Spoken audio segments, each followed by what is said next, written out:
Então, se nós começamos a estudar a palavra e deixar o Espírito Santo falar e mostrar e nos revelar essas verdades, a nossa vida ela começa a ter uma dimensão de tranquilidade, de paz, de confiança em Deus, gente, inabalável. Aleluia. Eu quero de Jesus que Jesus era obediente. Por ser obediente, foi para o deserto.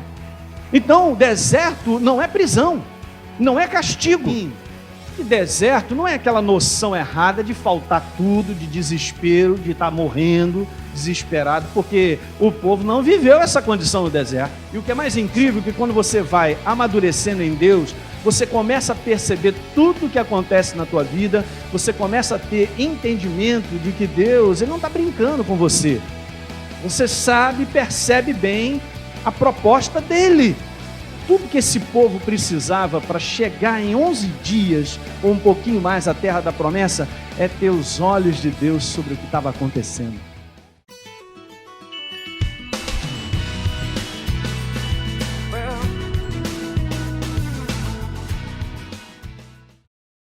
Ele era Deus, mas viveu como homem, precisava encarar o inferno como homem. Para vencer as chaves da morte do inferno, precisou vencer como homem.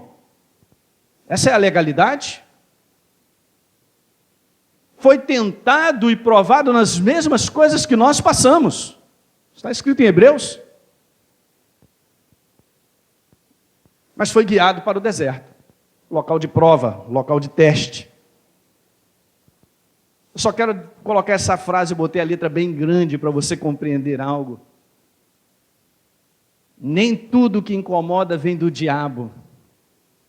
Nem um amém, nem um aleluia.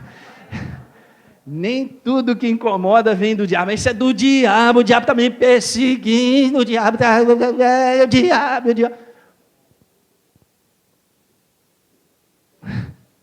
Nem tudo que me incomoda vem do diabo. Repita, nem tudo que me incomoda vem do diabo. Então, se nós começamos a estudar a palavra e deixar o Espírito Santo falar e mostrar e nos revelar essas verdades, a nossa vida ela começa a ter uma dimensão de tranquilidade, de paz, de confiança em Deus, gente, inabalável. Deus não é contra você, Ele não te joga no deserto porque Ele está querendo te castigar, ou porque você aprendeu umas lições, vai para lá. Essa era uma jornada de aperfeiçoamento, é uma jornada que todos nós devemos passar, os obedientes, diga aleluia. Eu quero de Jesus que Jesus era obediente, por ser obediente foi para o deserto. Então o deserto não é prisão, não é castigo. Você está pegando isso nessa noite? Porque a gente aprende muita coisa errada dentro da igreja. Justamente porque ninguém vai à Bíblia, ninguém estuda, ninguém lê, ninguém deixa o Espírito Santo falar, para enxergar isso. Essa é a primeira consideração. E não tem jeito, todos nós aqui vamos passar na rota do deserto. Aleluia, um aleluia aqui, um aleluia ali e tal. Pastor, estou compreendendo, vai seguindo adiante. Passa para uma parte melhor. O senhor não quer falar logo da terra da promessa? Que eu quero chegar. Nós vamos falar depois da terra da promessa. Oh, meu Deus do céu. Veja, uma outra consideração sobre o deserto. Segunda, pelo menos, 4 considerações. A segunda é o seguinte: deserto é o tempo da provisão de sobrevivência. E para pensar um pouquinho, porque um povo daquele grande não poderia naturalmente sobreviver num deserto como ninguém sobrevive no deserto, se não tiver toda uma provisão para pensar nisso aí. Então aquele povo passa por um deserto no sobrenatural de Deus. A nossa vida está no sobrenatural de Deus. Você tem que ter essa visão. É o tempo da provisão de sobrevivência. Vamos compreender bem isso. É o sustento necessário, que não falta, mas também não sobra muito.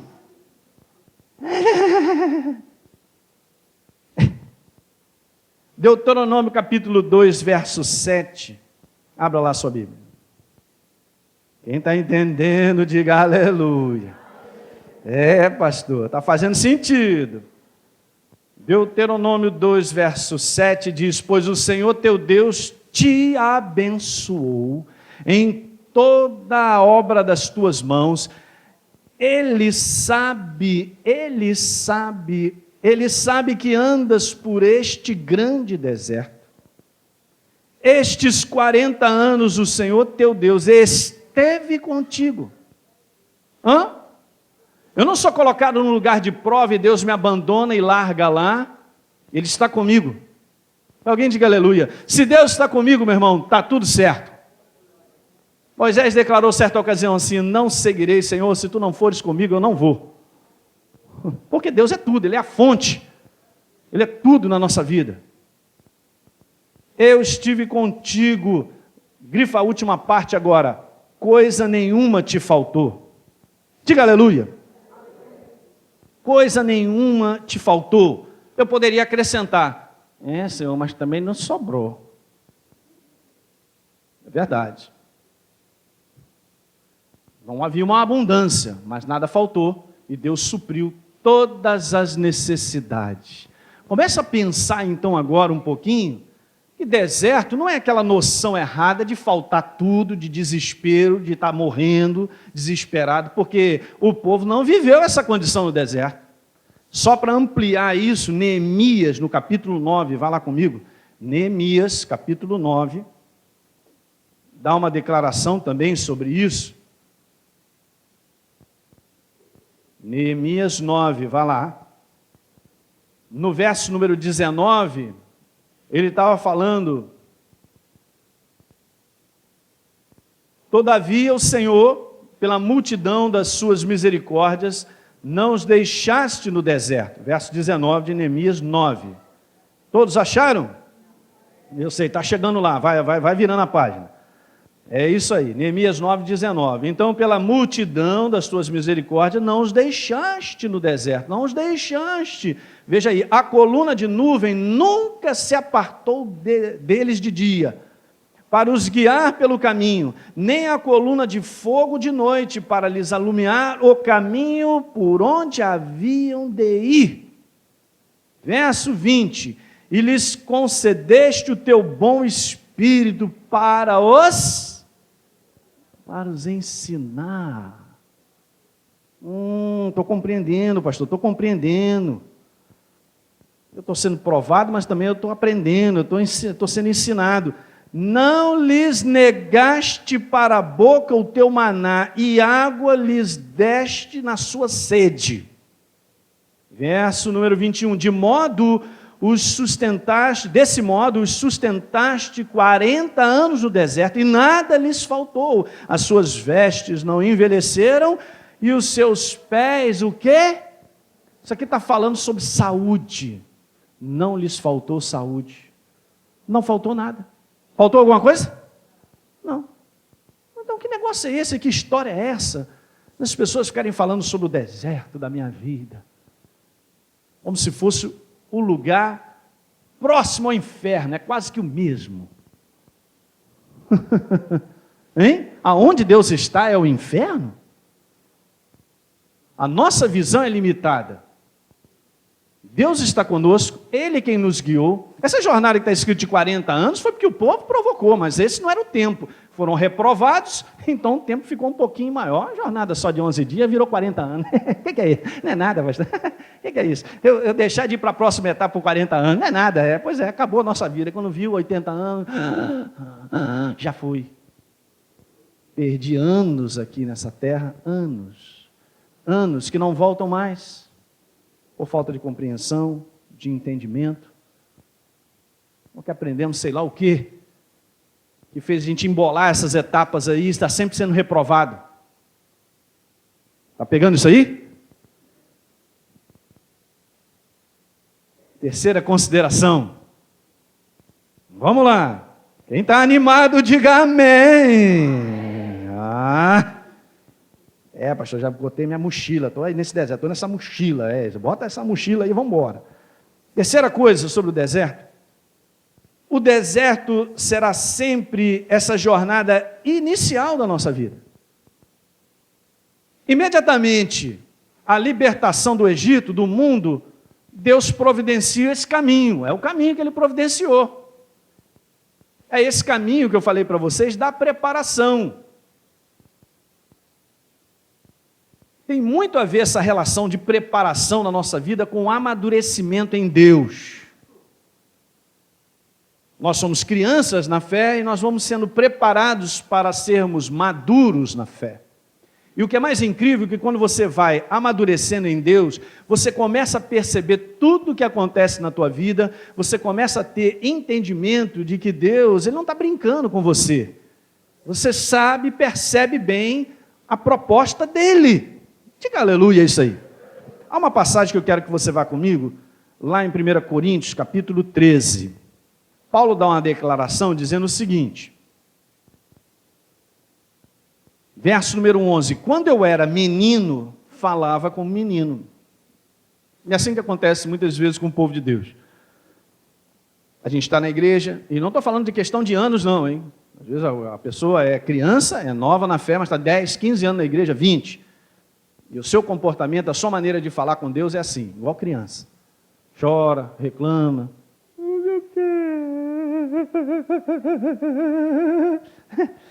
Criança é engraçado demais, né? Sentia como menino. Claro, ora, se eu falo como menino, é porque eu penso como menino. Não é isso que está escrito? Quando cheguei a ser homem, disse Paulo, desisti das coisas próprias de quê? De menino. Eu desisti das coisas próprias de menino, porque agora vemos como em espelho. Obscuramente, então, veremos face a face. Paulo está falando sobre um progresso de entendimento, de visão a respeito de Deus. E quando eu permito que Deus trabalhe na minha vida para a maturidade, eu vou compreendendo cada vez mais as coisas que acontecem ao meu redor. E quando a gente vai chegando para esse lado da maturidade, nós temos a visão e nós começamos a enxergar aquilo que está ao nosso redor com os olhos de Deus.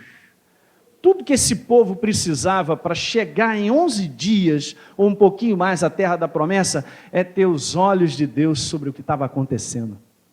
Mas não, sabe qual era a visão, a meninice, a cabeça dele? Moisés, por que você trouxe a gente para aqui? Agora eu estou com sede, não tenho o que beber, não tem Coca-Cola, não tem maracujá, não tem nada, não tem aquelas máquinas, não tem McDonald's.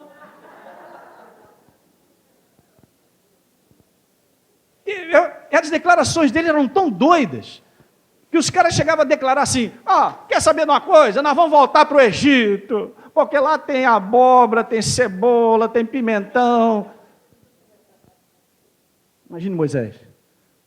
Menino, chupeta, atenção aí, Caleb, Josué, traz a caixa das chupetas.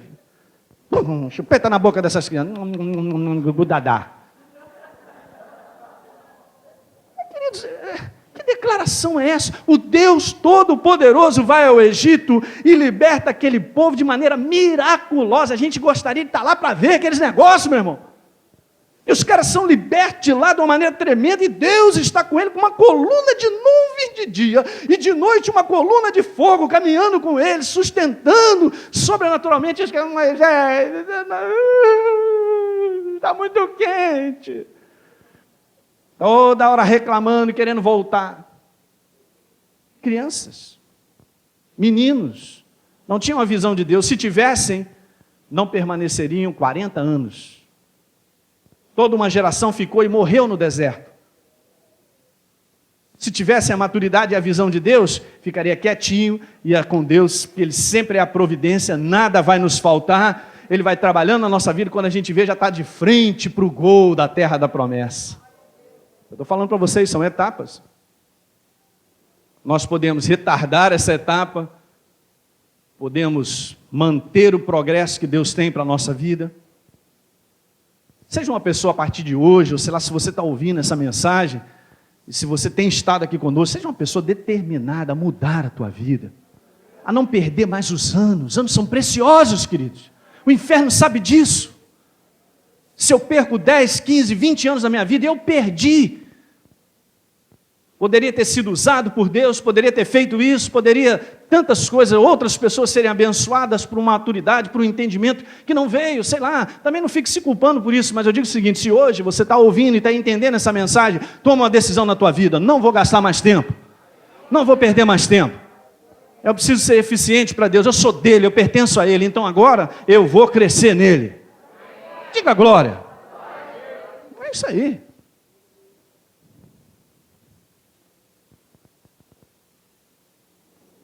Então o deserto sempre é essa jornada inicial da nossa vida. Ela não será o final da nossa vida. Às vezes na prática a gente tem até visto isso, uma igreja que não compreende que o deserto é interminável. E situações que deveriam melhorar estão piorando, estão voltando para o Egito. Deram tchau, estão voltando, estão se deixando ser cativos novamente em áreas das suas vidas, presos pelo inferno. Prazer não existe mais, alegria não existe mais, visão não existe mais, não tem mais nada, não pensa como Deus, não busca mais, está fraquinho, vai de vez em quando na igreja, aparece, tal, é assim mesmo, a vida é uma luta, né, pastor? Como é que é toda essa batalha? Coisas humanas, querido, estou nessa batalha, eu também estou. Que batalha é essa que você está querendo me falar, meu irmão? Essa batalha não é humana, não, porque se você estiver nessa batalha humana, você já perdeu, o inferno já te derrotou.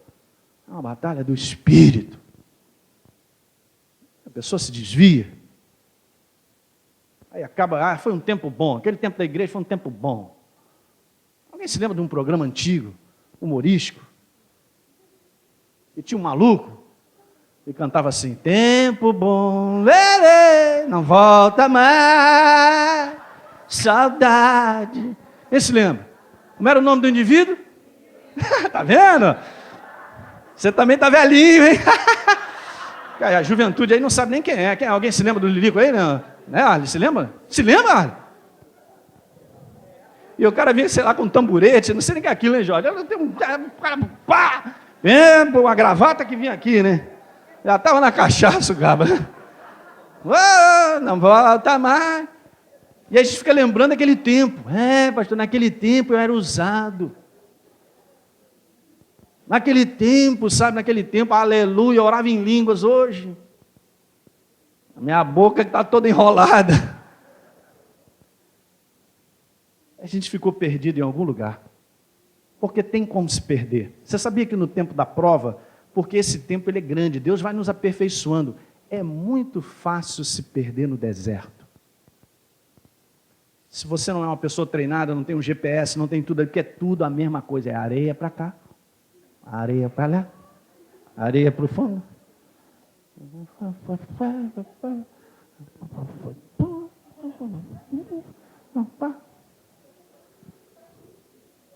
Não, para pensar, não, nós estamos falando de coisas naturais, Deus nos ensina assim, Jesus ensinava dessa maneira.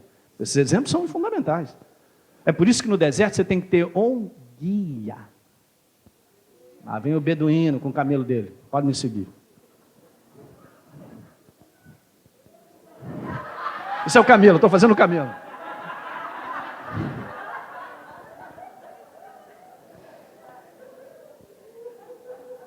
Nós precisamos de um guia. É por isso que ele vai adiante de mim. De dia, numa coluna de nuvem, de noite, porque para mim é tudo areia. Não tem como a gente... Eu tenho que ser guiado, eu tenho que seguir a instrução, eu tenho que ir como Deus quer, porque Ele me levará para fora. Eu só chego à terra da promessa na minha vida, em áreas da minha vida, porque Deus me levou lá.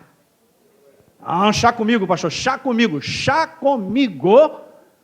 e eu chego lá. Não chego.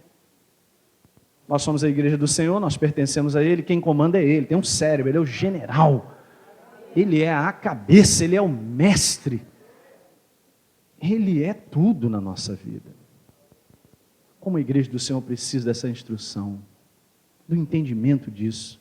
Gente, nós, por causa dessa instrução ou a falta dela, quantas coisas poderiam ter sido evitadas na nossa vida?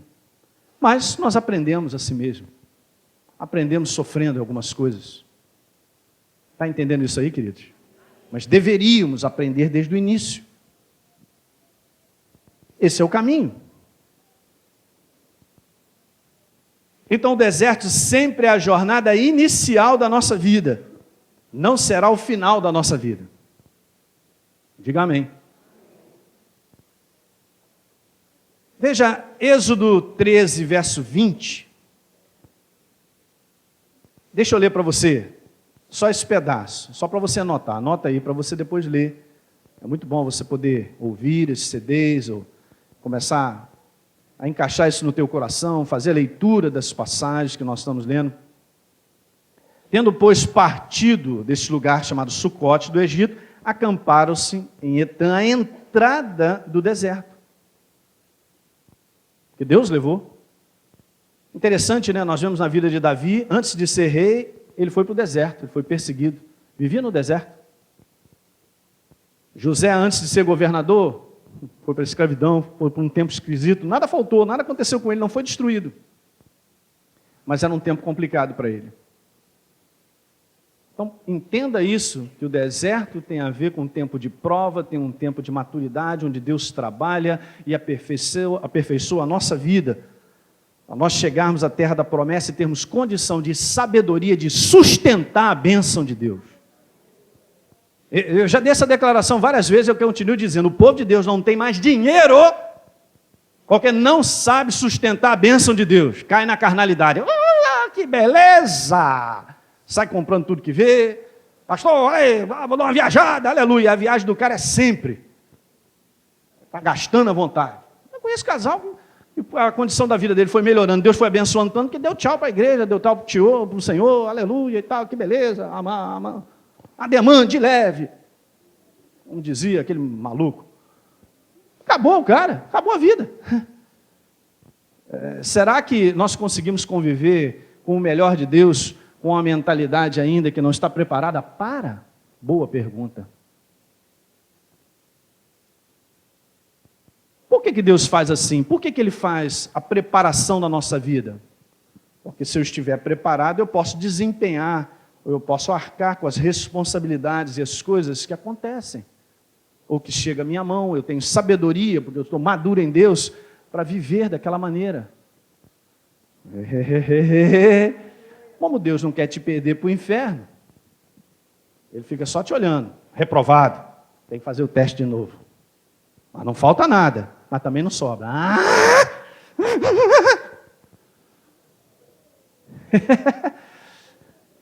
Essa é a prática, queridos. Daniel foi para a cova dos leões, não teve jeito. Mas depois se tornou governador. Confiou em Deus, ficou firme com Ele. Não abriu sua boca para reclamar, para dizer, não aguento mais. Um abraço. Quietinho. Quarto e último, para a gente terminar. Quarta consideração sobre o deserto. Nós vamos continuar depois falando sobre os paradoxos a respeito do deserto. Bem interessante. Mas o deserto, quarta consideração. O deserto é o lugar onde nós somos aperfeiçoados. Eu estou falando sobre isso. É o campo de provas. Deuteronômio 8, verso 2. Olha o que está escrito, pastor, inacreditável. Olha o que está escrito aí.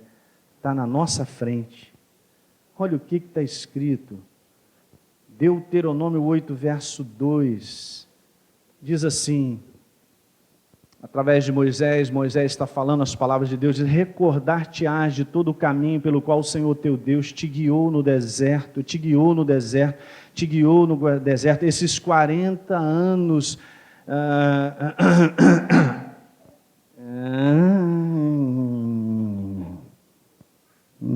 para te humilhar, para te provar, para saber o que estava no teu coração, se guardarias ou não os seus mandamentos. Pastor, que verso é esse? Eu nunca li isso. Eu estou achando que tudo está acontecendo na minha vida é o capeta. Você já foi liberto do capeta. Nós saímos do Egito. Nós pertencemos a Deus. Nós somos propriedade dEle. Deu para pegar isso aí, queridos? Olha o que está escrito, para te provar, para saber como é que está o teu coração, se você guardaria ou não os mandamentos. Pastor, o senhor está querendo dizer que a terra da promessa é o lugar onde nós estamos preparados para receber de Deus? É exatamente isso que eu quero te dizer. Exatamente isso. Está tudo aqui. É só nós lermos e compreendermos. E aí, aquilo que eu falei para você, eu quero repetir terminando falando isso. Nós vamos tendo consciência do que Deus está fazendo, nosso coração começa a acalmar. A gente não antecipa e não fica desesperado para que as coisas aconteçam, porque Deus ele trabalha com o seu tempo, assentando e colocando tudo na minha vida. É o tempo de hoje eu andar aqui, o próximo passo virá, e o outro virá, e o outro virá, até eu chegar ao momento, ou ao local aonde eu tenho que chegar. Eu só não posso impedir a Deus de trabalhar a etapa na minha vida, eu só não posso ser reprovado nas provas da minha vida, porque se nós tivermos o Espírito Santo nos guiando e nos dirigindo, e a sensibilidade dEle, a presença dEle, nós saberemos que nós estamos na prova, e nós vamos declarar, como eu tenho declarado, e você também tem que declarar, eu vou passar nessa prova, porque o inferno está gritando, você não passa, você não passa, e a gente grita para ele, eu passo, eu passo. É isso. Mas para eu enxergar que eu estou na prova, a gente tem que estar sendo guiado, cheio do Espírito Santo, da presença dEle, para entender essas coisas. Deus, Ele não fará nada na tua vida, Ele não permitirá nada na tua vida que você não tenha ciência de. Consciência de. Se eu não tenho, é porque o meu contato e a minha comunhão com Deus já foi rompida, ou já foi quebrada em algum lugar aí.